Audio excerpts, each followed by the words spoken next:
Ini mungkin juga Ibu Mega udah kesel nih, gue disindir-sindir nggak pro mak disuruh rebus-rebus doang. Nah sekarang saya mau tunjukkan bahwa saya juga tahu tuh apa yang jadi permainan minyak goreng sehingga saya terpaksa harus kukus-kukus doang, rebus-rebus. Karena Ibu Mega juga merasa kurang ajar nih, saya mau bikin nasi goreng kok minyaknya hilang gitu. Kira-kira itu kalau kita mau anggap ini sebagai satu teater besar, Ibu Mega pasti ingin membantu mak-mak supaya mak-mak tahu bahwa kenapa Ibu Mega itu bicara tentang rebus-rebusan, karena memang minyak itu langka dan akhirnya Ibu Mega perintahkan. Kira-kira begitu. Pak Jaksa, Anda kan juga petugas partai, maka coba periksa dulu tuh. Jadi ini yang kita sebut interplay power di dalam istana itu mulai berlangsung. Dan kita tuntut lebih jauh apa pertanggungjawaban Pak Menteri Perdagangan tuh. Jangan sampai pada soal dirjen doang tuh. Demikian juga pada Wilmar itu jangan cuma soal komisaris tuh yang dijadikan tersangka tuh. Kan ini struktur ekonomi politik dari sawit itu melibatkan kekuasaan dan pebisnis tuh. Jadi kalau main-main izin impor itu pasti ya ada kekuasaan yang lebih tinggi dari sekedar dirjen. Di korporasi juga itu ada kekuasaan yang lebih tinggi dari sekedar seorang komisaris gitu kan. Jadi kita anggap aja bahwa ini pintu yang dibuka oleh Jaksa Agung sehingga orang juga mulai melihat kenapa nggak KPK ya. Artinya orang nggak percaya lagi KPK tuh. Kalau KPK mungkin transaksinya bisa berlipat-lipat di bawah meja. Jadi orang akhirnya balik pada Kejaksaan Agung dan orang masih ingat bahwa Jaksa Agung itu dekat dengan PDIP. Nah itu kisi-kisi itu yang silahkan dianalisis ya. Iya.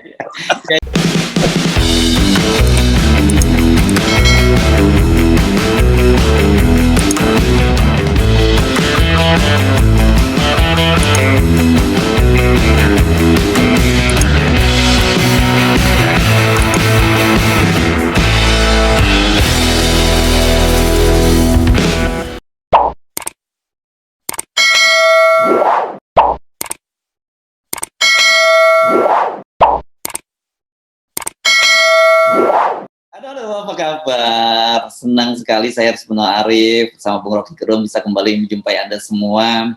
Ada yang masih kesusahan cari minyak goreng ya? Itu ya, Bung Rocky katanya kemarin saya baca artikelnya di mana di salah satu media CNN atau di mana katanya cari minyak goreng curah itu kayak cari di jarum seperti jarum ditumpukan jerami gitu. Saking susahnya. Rupanya sekarang ini yang main memang orang dalam di Kementerian Perdagangan sendiri. Repot kalau kayak gini, Bung Rocky. Ya akhirnya mulai terbuka bahwa ada permainan izin impor dan itu pasti neko-neko di kalangan dalam. Mama tentu senang, tapi bukan itu soalnya. Mama ingin lebih jauh. Masa dirjen kira-kira begitu kan pertanyaan Mama. Masa seorang dirjen bisa membuat keputusan yang raja? Dirjen kan pelaksana teknis aja. Jadi orang mulai mempersoalkan bahwa di atas dirjen ada menteri itu. Nah karena itu kemarin saya baca Jaksa Agung langsung bikin konferensi pers menjawab wartawan bahwa oke, kalau menterinya ternyata ada sangkutannya kita akan periksa juga. Tapi kira-kira itu sinyalnya. Tapi lebih dari itu saya baca kok kan minyak sawit ini kan kartel. Tapi kenapa nggak ada nama Sinarmas di situ? Itu juga pertanyaan publik tuh. Kok Wilmar dan beberapa, padahal ada Sinarmas juga yang kita tahu dekat dengan istana. Tapi itu tetap pertanyaan, nanti akan dijawab tentu oleh Jaksa Agung karena pers akan tuntut, dibuka semuanya tuh. Mungkin termasuk Menko Perekonomian yang adalah ketua Dewan Pengarah di soal dana sawit segala macam gitu. Jadi ini satu BPDKS ya itu badannya itu loh. Tapi kita mungkin juga bisa lihat lebih jauh bahwa kan Jaksa Agung ini adalah proksi dari PDIP itu Ibu Mega. Ini mungkin juga Ibu Mega udah kesel nih, gue disindir-sindir nggak pro mak disuruh rebus-rebus doang. Nah sekarang saya mau tunjukkan bahwa saya juga tahu tuh apa yang jadi permainan minyak goreng sehingga saya terpaksa harus kukus-kukus doang, rebus-rebus. Karena Ibu Mega juga merasa kurang ajar nih, saya mau bikin nasi goreng kok minyaknya hilang gitu. Kira-kira itu kalau kita mau anggap ini sebagai satu teater besar, Ibu Mega pasti ingin membantu mak-mak supaya mak-mak tahu bahwa kenapa Ibu Mega itu bicara tentang rebus-rebusan, karena memang minyak itu langka dan akhirnya Ibu Mega perintahkan. Kira-kira begitu. Pak Jaksa, Anda kan juga petugas partai, maka coba periksa dulu tuh. Jadi ini yang kita sebut interplay power di dalam istana itu mulai berlangsung, dan kita tuntut lebih jauh apa pertanggungjawaban Pak Menteri Perdagangan tuh, jangan sampai pada soal dirjen doang tuh. Demikian juga pada Wilmar itu jangan cuma soal komisaris tuh yang dijadikan tersangka tuh. Kan ini struktur ekonomi politik dari sawit itu melibatkan kekuasaan dan pebisnis tuh.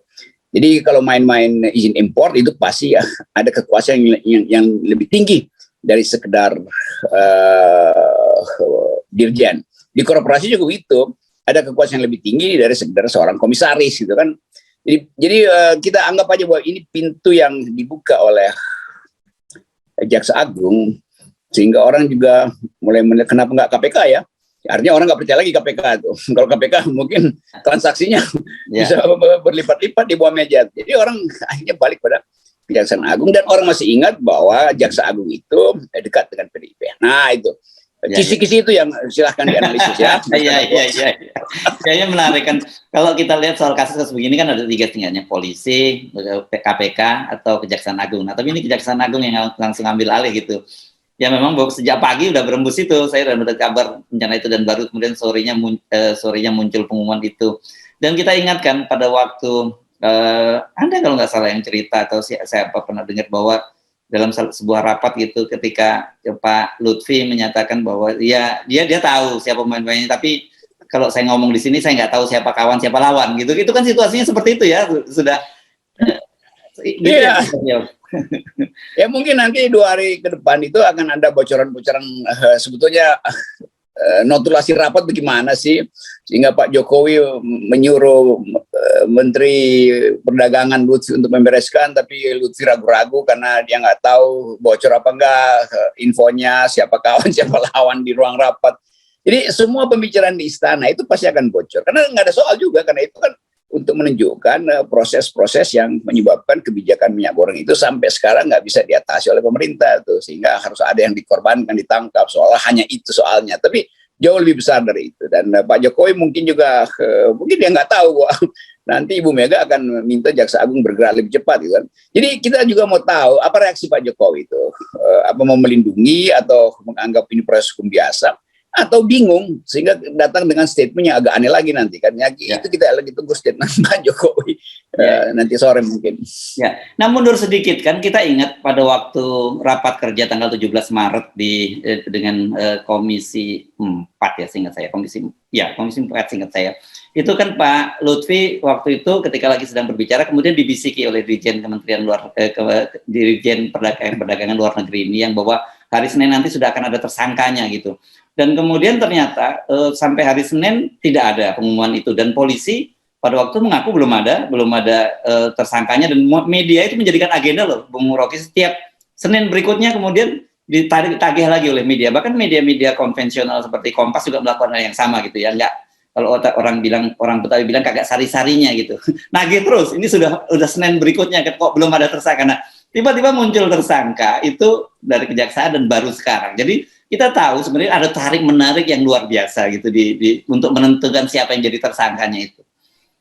Ya itu kalau kita rekonstruksi, kita mau ingin tahu kenapa nggak dari awal polisi aja kan ada permintaan rakyat, Presiden juga minta supaya diusut mafianya. Kan polisi bilang nggak ada mafia di situ tuh, kita udah periksa tuh. Kan itu fakta yang pertama adalah membuktikan adanya mafia, lalu di situ diusut follow the money itu. Dari mana itu? Dari permainan izin impor segala macam tuh. Juga orang tunggu kok KPK nggak kasih reaksi ya. Jadi sebetulnya berhari-hari, berminggu-minggu teater ini dipersiapkan supaya nanti kalau keluar kira-kira harus ada yang dikorbankan.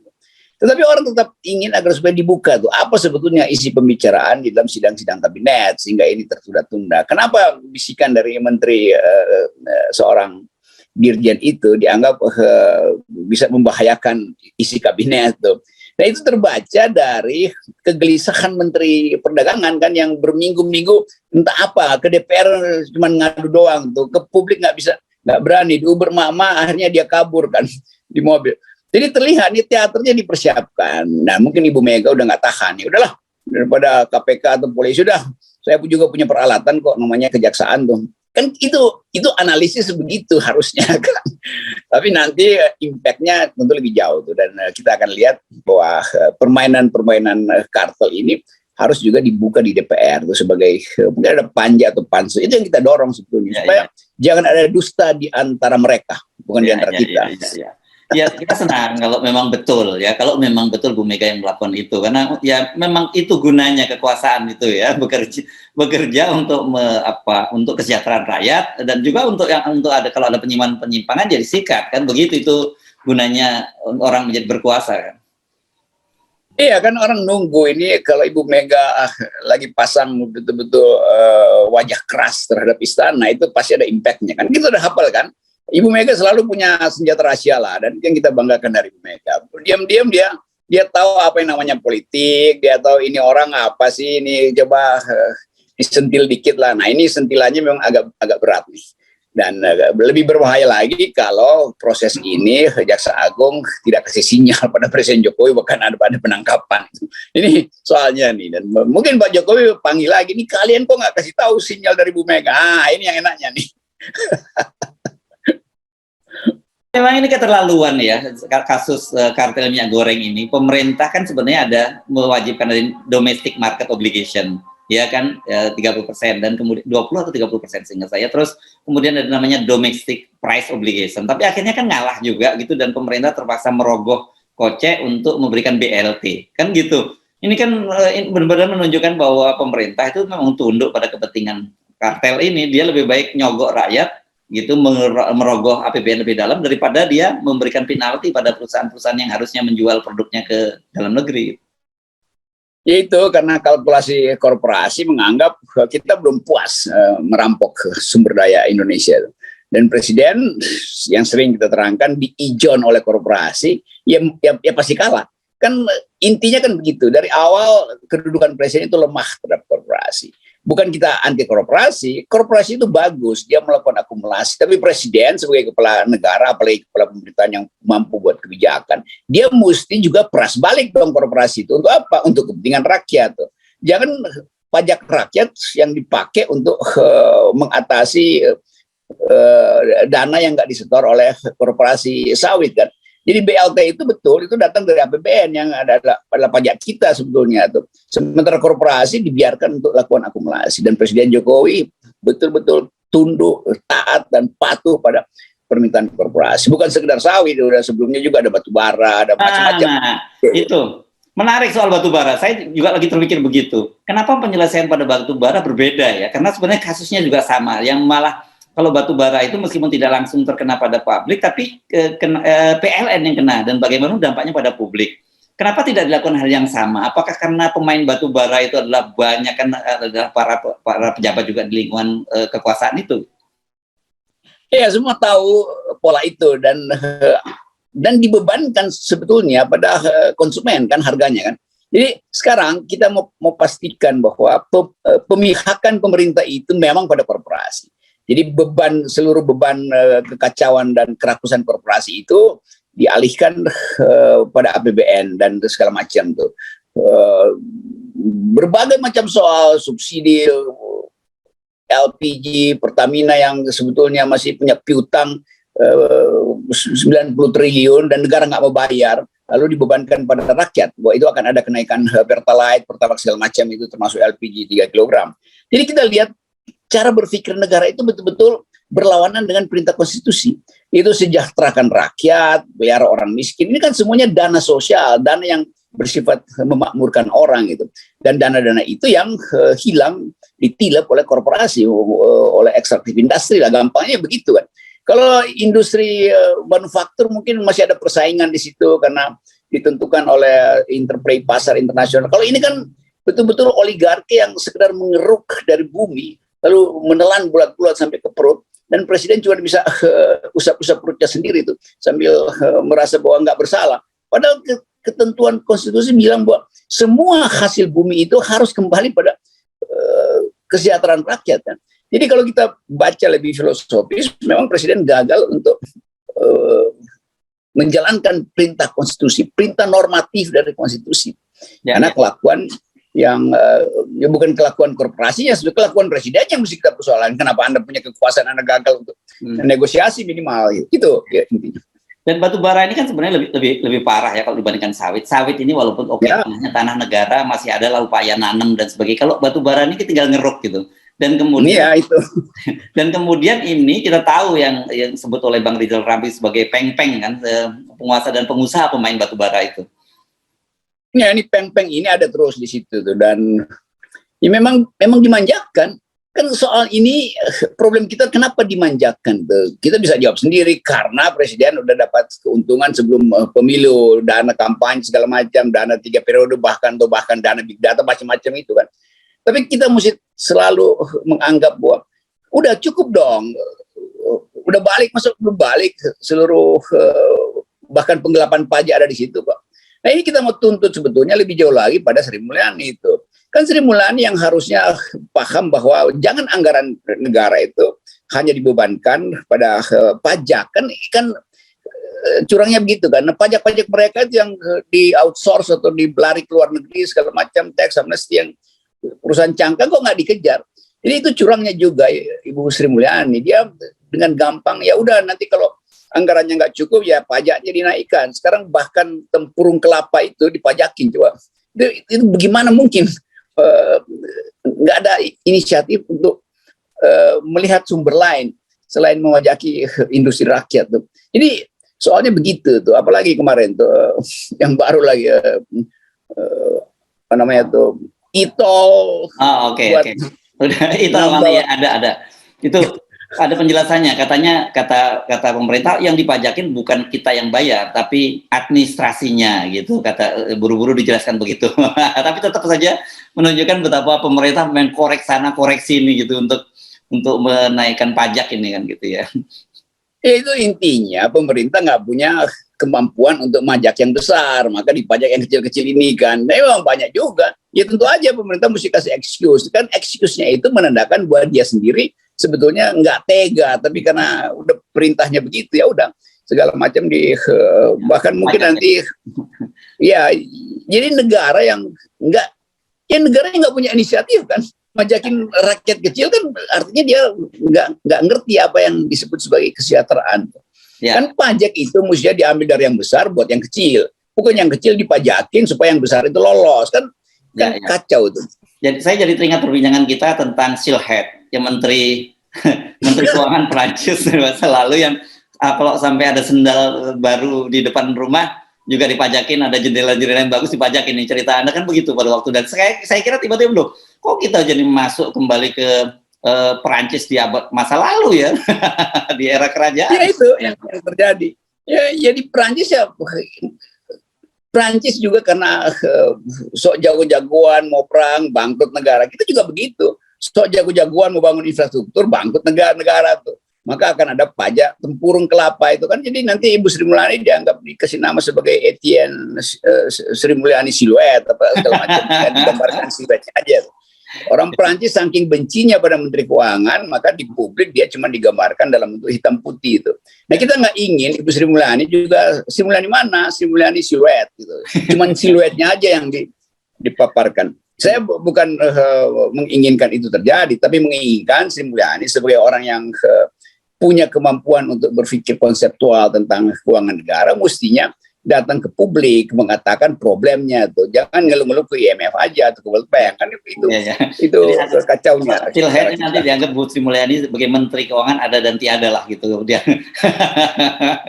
Kan sih begitu. Oke, tapi memang kelihatan pemburukan dari sisi keuangan. Ini Menteri SDM ini, saya kira ini bagian dari supaya dia nggak ditegur lagi pemerintah, ngomong dong pada rakyat. Ini sekarang dia udah ngomong bahwa kalau dipertahankan terus ini dengan harga BBM di internasional dan juga energi, itu subsidi BBM itu berpotensi bengkak hingga 320 triliun. Ini Menteri SDM, gue udah ngomong loh. Jadi kalau gue sebentar lagi naikin harga-harga BBM dan LPG, gue jangan dimarahin lagi di kabinet. Kira-kira gitu yang mungkin pesan dari Menteri SDM nih.